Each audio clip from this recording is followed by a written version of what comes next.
आज की इस वीडियो में हम बात करेंगे विटामिन ई के बारे में। विटामिन ई का साइंटिफिक नेम जो होता है टोकोफेरोल होता है।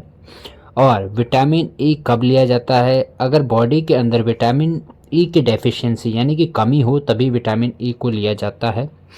विटामिन ई पावरफुल एंटीऑक्सीडेंट होता है। इसके अलावा ये हार्ट की हेल्थ को सपोर्ट करता है और सेल्स को प्रोटेक्ट करता है, डैमेज होने से बचाता है और इम्यूनिटी फंक्शन को बूस्ट करता है। इसके अलावा आँखों की हेल्थ को अच्छा रखता है।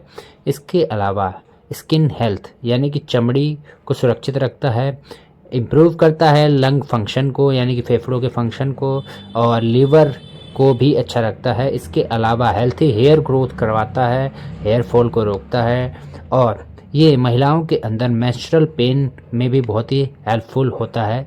वो मेंस्ट्रुअल पेन नॉर्मल करने में काम आता है। कभी भी विटामिन ई के कैप्सूल जो हैं 400 IU के नहीं लेने चाहिए, क्योंकि हमारी बॉडी को नॉर्मल जो रिक्वायरमेंट होती है विटामिन ई की 5.5 से 17 mg पर लीटर होती है। और 400 IU का जो कैप्सूल है तभी लेना चाहिए जब विटामिन ई की डेफिशिएंसी हो यानी कि कमी हो बॉडी के अंदर।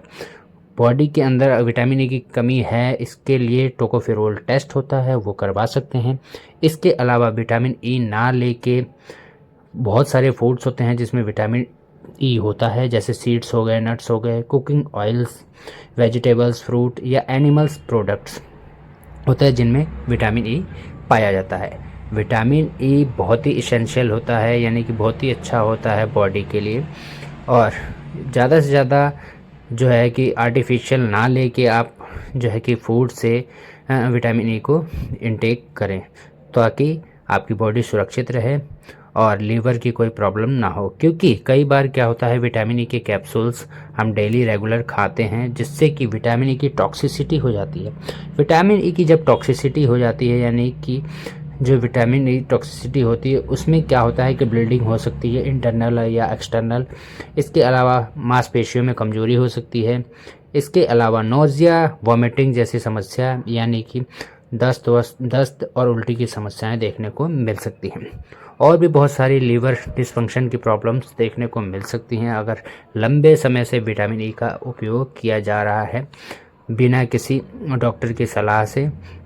क्योंकि विटामिन ई फ़ायदेमंद तो है ही, इसके अलावा बहुत ज़्यादा नुकसानदायक भी है अगर बहुत ज़्यादा एक्सेस डोज में आप इसको कंज्यूम करते हैं तो। और विटामिन ई जो है एक प्रकार का एंटीऑक्सीडेंट, जैसे मैंने बताया कि पावरफुल एंटीऑक्सीडेंट होता है जो कि स्ट्रेस को भी कम करता है और हार्मोनल चेंजेस में भी बहुत ज़्यादा टेस्टोस्टेरोन लेवल को भी बूस्ट करता है। ऐसी ही इन्फॉर्मेटिव वीडियोज़ के लिए हमारे इस चैनल को सब्सक्राइब करें।